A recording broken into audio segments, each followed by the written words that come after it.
President Obama said Monday the U.S. military is on target to withdraw all its combat troops from Iraq by the end of this month. Speaking before the Disabled American Veterans National Convention in Atlanta, the president pledged the American presence in Iraq would soon transform from a primarily military to a diplomatic one.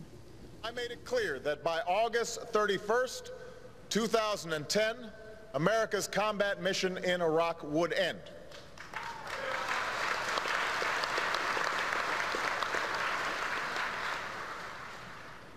And that is exactly what we are doing, as promised and on schedule.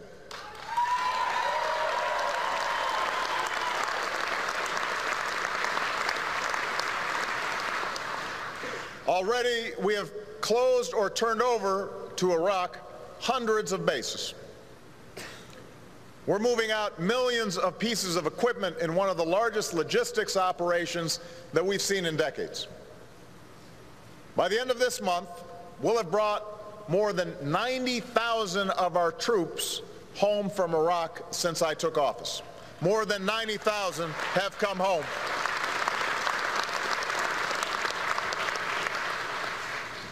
Today, even as terrorists try to derail Iraq's progress, because of the sacrifices of our troops and their Iraqi partners, violence in Iraq continues to be near the lowest it's been in years. And next month, we will change our military mission from combat to supporting and training Iraqi security forces. Now, these are dangerous tasks. There are still those with bombs and bullets who will try to stop Iraq's progress. And the hard truth is we have not seen the end of American sacrifice in Iraq. But make no mistake, our commitment in Iraq is changing from a military effort led by our troops to a civilian effort led by our diplomats. President Obama promising major changes to the U.S.-led war in Iraq, but Iraqi government figures refute Obama's statement that violence in Iraq is near the lowest it's been in years. The latest numbers from Iraq show that July was the deadliest month in Iraq in well over a year, with over 500 people killed last month. The U.S. military has rejected those figures, saying some 200 people were killed in July. Well, for more on what the promised drawdown of forces and the official end of the U.S. combat mission in Iraq looks like, I'm joined here in New York by investigative journalist Jeremy Scahill, Puffin Foundation writing fellow at the Nation Institute, and author of Blackwater, The Rise of the World's Most Powerful Mercenary Army. He blogs at thenation.com. Welcome to Democracy Now!, Jeremy. Respond to President Obama's announcement. Well, first of all, what President Obama is doing is implementing the policy that was on the desk of George W. Bush when he left the White House. This is essentially the Petraeus-Bush Iraq plan. So the idea that Obama is making good on a campaign pledge to end the war is sort of playing with words, because the reality is he just implemented what was current U.S. policy when he came into the White House. What I think is more important for people to understand is when President Obama talks about how the war is going to be shifted over to the diplomats, that doesn't just mean that all of a sudden there's going to be negotiations by pencil pushers. The fact is that Hillary Clinton, the Secretary of State, last month submitted a request to the Pentagon for an incredible beefing up of the State Department's own paramilitary force. And what the State Department is saying is, when you take out all these combat troops, we want to have a replacement for that capacity. So Clinton, who as a candidate for president said she would ban Blackwater and other mercenary firms, is now presiding over what is going to be a radical expansion of the use of these companies and private soldiers in Iraq.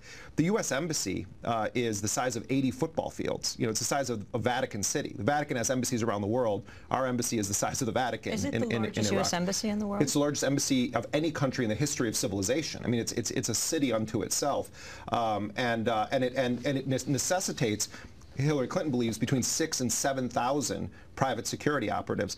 Just to put this in perspective, there are 4,000 Special Forces operators deployed in 75 countries around the world. That is the U.S. Special Forces deployment under Obama. Hillary Clinton wants 7,000 of these guys just in Baghdad alone to protect the U.S. Embassy.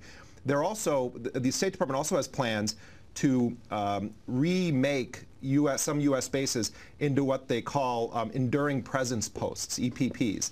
And so you'll have these outposts around the country that are essentially, what is essentially unfolding here is a downsized and rebranded occupation Obama style that is going to necessitate a surge in private forces. The State Department's asking for MRAP vehicles, armored vehicles, for Black Hawk helicopters, and for these paramilitary forces. So yes, you can say that officially combat has ended, but in reality, you're continuing it through the back door by bringing in these paramilitary forces and classifying them as diplomatic security, which was Bush's game from the very beginning.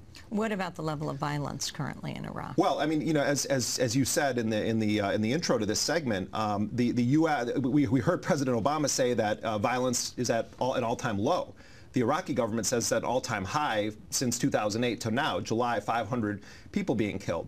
The fact is that the situation in Iraq right now is as unstable as it's ever been. They can't form a government. You have Ayad Alawi, who is a CIA asset, who's accused of murdering unarmed prisoners, who was a Ba'athist and one of Saddam's top people early on in his political career.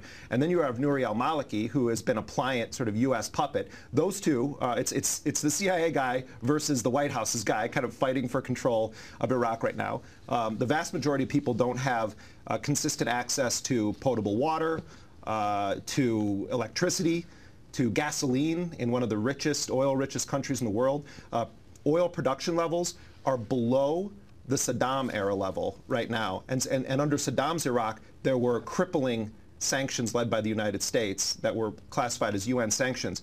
I mean, Iraq is a disaster right now. It's an utter disaster and a humanitarian catastrophe. Millions of people are internally displaced or have fled to Syria or Jordan. Most Iraqis think it was better under Saddam Hussein. You know, Though they didn't like him. Well, no, of course, no. I mean, but that's the point. Is for anyone who was in Iraq under Saddam and saw people who had their tongues cut out for saying something, you know, negative, mildly negative about Saddam Hussein, for Iraqis to say it was better under Saddam is a devastating commentary on the failure of the United States to do anything except make it worse in Iraq. Level of even electricity in the city. I mean, well, I spent a lot of time in Saddam's Iraq, and you know, there were electrical outages, but electricity was pretty consistent. Now in Iraq, I mean, people fear for their lives at times, having to go out to try to seek clean drinking water, get gasoline. You know, you had an ethnic cleansing that took place in Baghdad, where Sunnis and other minorities were expelled from the city. I mean, it's been an utter shameful operation, utterly shameful operation. More than $9 billion of money. Right. In satchels of $1 million. Yeah, I mean, but remember, this is, in a way, this is an old story. Iraq was a money pit from the very beginning. Tons of people made off as millionaires out of this thing. They were giving all this cash to pay bribes. We're seeing it happen in Afghanistan, too. U.S. taxpayers are funding massive amounts of money that have no accountability trail whatsoever. I think it's much greater than the figures that we're seeing right now in Iraq. And in Afghanistan, we're funding both sides of the war. We're funding, you know, U.S. forces, we meaning taxpayers in the United States, and we're also funding the Taliban because they're paying bribes in Pakistan and in Afghanistan to get U.S. military supplies to fight the Taliban. I mean, it's incredible. And Iraq and Afghanistan, it's very similar in that way. We can have a crisis in this country, you know, education, healthcare, all of the problems that we're facing right now in the United States, and $9 billion goes missing in Iraq. And who knows how many millions go missing every month in Afghanistan? You saw the stories about all this money leaving on crates going out of the airport in Kabul.